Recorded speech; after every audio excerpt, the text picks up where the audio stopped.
वेड हे प्रेमाचे भाग 9। गेल्या भागात आपण पाहिले की अमोल विनयला प्रियाशी बोलायला सांगतो। त्याच्या मनात जे आहे प्रियाविषयी ते बोलायला सांगतो। तो त्याची शपथ घालतो। आता पाहू पुढे। प्रिया देखील विनयच्या विचारात असते। तोच तिला बाबा आवाज देतात। हॉलमध्ये येते। पाहते तर काय, एक मुलगा आला होता। उंच, गोरापान, हँडसम। चेहऱ्यावर त्याचा आत्मविश्वास होता। ती त्याला पाहतच बसते। बाबा तिला म्हणतात, ओळखलं का? प्रिया त्याच्याकडे पाहत बसते। ती आठवत होती, हा नक्की कोण आहे? प्रिया म्हणते, नाही बाबा, मी नाही ओळखलं। तोच तो मुलगा तिला म्हणतो, प्रिया नीट बघ एकदा, ओळखलं नाहीस मला? प्रिया विचार करू लागते, हा नक्की कोण आहे?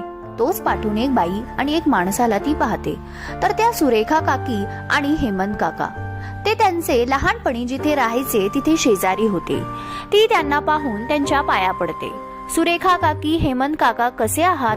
सुरेखा काकी तिच्या डोक्यावर हात फिरवत म्हणतात, आम्ही मजेत, तू कशी आहेस? किती सुंदर दिसायला लागली। शेवटचं पाहिलं होतं तेव्हा किती लहान होती आणि आता मोठी झाली। त्या काकी तिच्या बाबांकडे पाहत म्हणतात, मुली खरंच लवकर मोठ्या होतात। प्रिया त्या मुलाला पुन्हा निरखून पाहू लागते आणि ती जोरात ओरडते, आकाश! हो, तो आकाशच होता। सुरेखा काकी, हेमंत काकाचा मुलगा, तिच्या बालपणीचा खास मित्र। प्रिया लगबगीने त्याच्याकडे जाते आणि हात मिळवत विचारते, कसा आहेस? किती वर्षानंतर पाहते आहे तुला? आकाश म्हणतो, मी बरा आहे प्रिया, तू फार सुंदर दिसायला लागली आहेस। प्रिया म्हणते, थँक्स फॉर कॉम्प्लिमेंट। तीही लाडात येऊन बोलते, जाड्या, तू देखील हँडसम दिसायला लागला आहेस। कसा होता लहानपणी? मी तर ओळखलंच नाही। बाबा म्हणतात, प्रिया आवडलं का सरप्राईज? ती म्हणते, हो बाबा, खरंच खूप आवडलं सरप्राईज। लहानपणी आम्ही एकमेकांना पाहिलं होतं आणि आता तब्बल 15 वर्षांनी पाहत आहोत। प्रियाची आई म्हणते, हो ना। प्रियाच्या आईने सुरेखा काकूला मिठी मारली आणि म्हणाली, कशा आहात ताई? खूप वर्षानंतर भेट झाली। खरंच खूप आनंद झाला तुम्हाला बघून। नंतर तिने आकाशच्या डोक्यावरून हात फिरवला। किती मोठा झाला आकाश! तो त्यांच्या पाया पडला। सगळे सोफ्यावर बसले। जुन्या आठवणी ताज्या झाल्या। आकाशने प्रिया काय करते याची चौकशी केली। दोघेही एकमेकांना पाहून खुश झाले होते। लहानपणीचे बेस्ट फ्रेंड होते। का नाही खुश होणार? प्रिया आणि आकाश एकमेकांसाठी खूप खास होते। त्या दोघांची मैत्री खूप खास होती। नेहमी दोघे सोबतीला असायचे। दिवसभर दंगा मस्ती चालूच राहायची। लहानपणी आकाश तिला खूप सतवायचा, पण तरीही प्रिया त्याला स्वतःचा मित्र मानायची। त्याच्या बरोबरच राहायची। प्रिया भरभरून त्याच्याशी बोलत होती। आकाशलाही प्रचंड आनंद झाला होता। तो तर लहानपणीचे एक एक किस्से सांगून सर्वांनाच हसवत होता। प्रियाचे बाबा म्हणाले, आता गप्पांनी पोट भरायचं की जेवायचंही? प्रियाची आई म्हणाली, हो हो, मी जेवण वाढते। सगळे जेवायला बसले। जेवत असताना देखील प्रिया आणि आकाशच्या गप्पा संपत नव्हत्या। दोघेही थांबायचे नाव घेत नव्हते। खरं तर प्रियाच्या बाबांनी आकाश आणि त्याच्या आई वडिलांना यासाठी बोलावलं होतं की त्यांना प्रियासाठी आकाश पसंत होता। आकाश एका मल्टीनॅशनल कंपनीत उच्च पदावर कार्यरत होता। त्याचा पगार चांगला होता। इतके वर्ष तो बाहेरगावी होता, पण आता तो भारतामध्ये शिफ्ट होणार होता। आकाशचे आई वडील आकाशसाठी मुलगी बघत होते। खूप वर्षानंतर आकाशच्या वडिलांनी प्रियाच्या वडिलांना फोन केला होता आणि आकाशसाठी चांगली मुलगी बघत आहे असे सांगितले। तेव्हा त्यांनी प्रियाचं सुद्धा लग्न करायचं आहे आणि आकाश त्यांना आवडला असे फोनवरच सांगितले। ह्या सर्व गोष्टीची जराही कल्पना प्रियाला नव्हती। आकाशला त्याच्या आई बाबांनी प्रियाला आपण लग्नासाठी पाहायला जात आहोत आधीच सांगितले होते। तसंही त्याला काही प्रॉब्लेम नव्हता आणि बालपणीची मैत्रीण जर बायको होणार असेल तर त्यात त्याला काहीच प्रॉब्लेम नव्हता। असेही त्याला प्रिया आवडायची। तिचा स्वभाव इतका गोड होता की तिला कोणी नाही म्हणणारच नाही, अशीच गोड होती। प्रियाला जराही कल्पना नव्हती बाबांनी आकाशला केवळ भेटायला बोलावलं आहे असंच तिला वाटत होतं। जेवण वगैरे झाल्यावर तिचे बाबा पटकन बोलले, प्रिया, मग आकाशविषयी काय मत आहे? करायची का लग्नाची बोलणी? हे ऐकता तिला कानात गरम तेल ओतत आहे असे वाटले. ती शांत झाली. ती काहीच बोलली नाही. तिच्यासाठी हा एक मोठा धक्का होता. तिला माहीतच नव्हतं की बाबा असं काही बोलतील. ती बाबाला म्हणाली, बाबा, लग्न? आकाश तर माझा एक चांगला मित्र आहे. आकाशचे वडील म्हणाले, प्रिया बाळा, म्हणूनच तर आम्ही लग्नासाठी तुला पाहायला आलो आहोत. एक चांगला मित्र आयुष्याचा जोडीदार बनू शकतो, ह्या इतकं चांगलं काय असेल? तुझा स्वभाव आम्हाला नेहमी आवडायचा. तुझ्यासारखी चांगली मुलगी आम्हाला शोधूनही सापडणार नाही. प्रियाला आता काहीच कळेनासे झाले होते. आकाश तिच्या समोर जाऊन बसला आणि म्हणाला, will you marry me Priya? प्रियाचे डोळे पाणावले. तिच्या मनाची अवस्था कोणाला समजत नव्हती. सर्वांना वाटलं की ती खुश आहे. आकाश म्हणाला, मला नेहमीच सांगायचं होतं तुला, पण सांगितलं नाही. तू मला आवडायची. योगायोगाने हे की जेव्हा बाबांनी तुझ्या बाबांना फोन केला तेव्हा त्यांनी तुझं नाव सुचवलं. हे ऐकून मी फारच खुश झालो. त्यासाठी मी लगेच आई बाबांना घेऊन आज इथे आलो. प्रिया, खरंच मला तू खूप आवडते. मी तुला खुश ठेवेल. तुला कधीच कोणत्याही गोष्टीचा त्रास होणार नाही. प्रिया तिच्या आई बाबांकडे बघत होती. दोघेही खुश होते. मुलीचं इतकं चांगलं होत आहे म्हटल्यावर कोणत्याही आई वडिलांना आनंदच होणार. तसाच त्यांना आनंद झाला होता. त्यांच्या डोळ्यात तिला दिसत होतं तिने हो म्हणावं.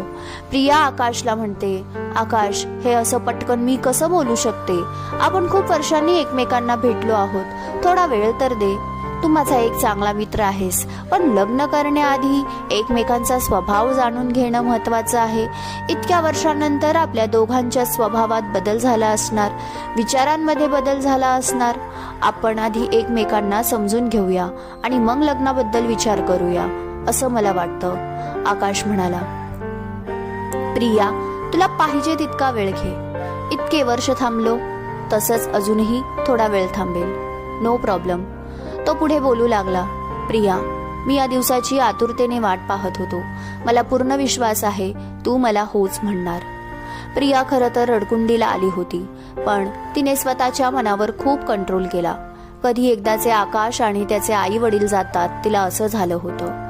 आकाश गेल्यावर प्रिया बाबांना म्हणाली, बाबा, हे काय होतं? आकाश माझा चांगला मित्र आहे आणि लग्न वगैरे ह्या गोष्टी याबद्दल मला तुम्ही आधी बोलायला तरी पाहिजे होतं.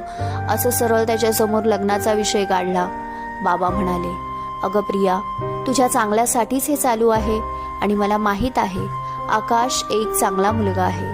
त्याच्यासारखा मुलगा शोधूनही सापडणार नाही आणि तुम्ही लोक तर चांगले फ्रेंड्स आहात, म्हणूनच मी हा निर्णय घेतला. माझी एकच इच्छा आहे तुझं लग्न आकाश सोबत व्हावे.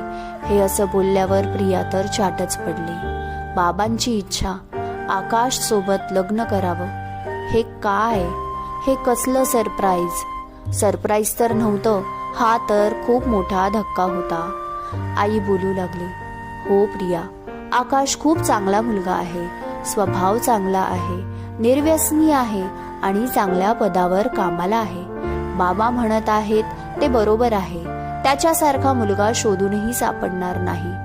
आई देखील बाबासारखंच बोलत होती. तिच्या चेहऱ्यावर प्रश्नचिन्ह होते. तिच्या चेहऱ्यावरील भाव पाहून बाबा म्हणाले, प्रिया, तुला कोणी दुसरा मुलगा वगैरे तर आवडत नाही ना? प्रियाला काय बोलावं सुचत नव्हतं. तिचं मन तिला म्हणत होतं हो म्हणून मोकळी हो, पण न जाणे का तिच्या तोंडातून नाही असेच आले. तिच्यासाठी धक्का होता आणि तिला अजूनही विश्वास होत नव्हता की हे सर्व होऊन गेले आहे. आकाश तिला लग्नाची खरं तर मागणी घालून गेला होता. आई बाबा देखील तयार होते. सगळेच तयार होते, फक्त ती सोडून. कारण तिच्या मनात तर विनय होता. आता सगळेच खुश आहेत, प्रेम तर विनयवर होतं ना. हा आकाश मध्येच कोठून आला? ती मनातल्या मनात आकाशला बोलू लागली, काय हे आकाश, एकदा मला विचारायचं तरी. हे असं आई बाबांसमोर बोलून मोकळा झाला. हे प्रकरण पुढे गेले होते. काय करावे तिला सुचेना.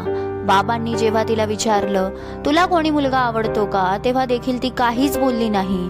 तिच्या बाबांना वाटलं तिला कोणी मुलगा आवडत नसेल, फक्त तिला वेळ पाहिजे असेल. ती शांत बसली. याचा अर्थ बाबांनी दुसरा काढला. तिला बोलण्यासाठी, तिला विचार करण्यासाठी वेळच दिला नव्हता आणि ती खरंच अशा संभ्रमात पडली होती की तिथे तिला रस्ता दिसत नव्हता. काय करावं, कसा बरं मार्ग काढावा. तिला इतकं माहीत होतं विनयवर प्रेम आहे आणि तरीही ती घरी सांगत नव्हती. का सांगू शकत नव्हती? त्याच्यावर प्रेम जरी असलं तरी अजून काहीच व्यक्त केलं नव्हतं. ना तिने तिच्याकडून व्यक्त केलं होतं, ना विनय काही बोलला होता. फक्त ते अव्यक्त प्रेम होतं. मग बाबांना सांगणार तरी काय? ती विचार करू लागली. हे देवा, काय करू? हे काय होऊन बसलं माझ्या आयुष्यात? आताच कुठे सगळं व्यवस्थित होत होतं. विनयच्या जवळ जाण्याची आणि सोबत लग्न करण्याचं स्वप्न पाहिलं होतं आणि हे मध्येच काय होऊन बसलं? हा ट्रॅक कसा आला? इथे विनय विचार करत झोपला होता की अमोलची शपथ घेतली आहे तर उद्या काहीही करून मनातील भावना व्यक्त करणे गरजेचे होते. आणि इथे प्रिया या पेचात अडकली होती. तिला असं वाटत होतं बाबांनी एकदा तरी माझ्याशी बोलायला पाहिजे होतं. लग्न म्हणजे मोठा निर्णय आहे असं परस्पर कसं काय आकाशला आणि त्याच्या आई वडिलांना बोलावू शकतात? मैत्रीपर्यंत ठीक आहे, पण असं सरळ लग्न वगैरे हे कसं काय? बाबांनी फक्त एकदा मला विचारायला पाहिजे होतं. माझं मत त्यांनी का नाही विचारलं? माझ्या मनाच्या विरोधात होत आहे सगळं आणि मी कसं काय पटकन हो बोलू? आणि मला हो बोलायचं पण नाहीये. मला आकाशशी लग्न करायचंच नाही. तिचे मन फारच अस्वस्थ झालं होतं. तिला खूप रडायला येत होतं. काही नाही, मी जाऊन सर्व उद्या बाबांना बोलणार आहे. हो, मला विनय आवडतो. मी बाबांना सांगून मोकळी होणार असं ठरवून ती झोपी गेली. पण झोपण्याआधी तिच्या डोळ्यातील अश्रूंनी तिची उशी भिजली होती. तिला विनयच तिच्या आयुष्यात पाहिजे होता. क्रमश कथालेखन अश्विनी ओगले. श्रोते हो, तुम्हाला जर आजचा भाग आवडला असेल तर लाईक, कमेंट, शेअर जरूर करा. आणि अजूनही तुम्ही आपल्या चॅनलला सबस्क्राईब केलं नसेल तर जरूर सबस्क्राईब करा. लवकरच भेटू पुढील भागात. वेड हे प्रेमाचे.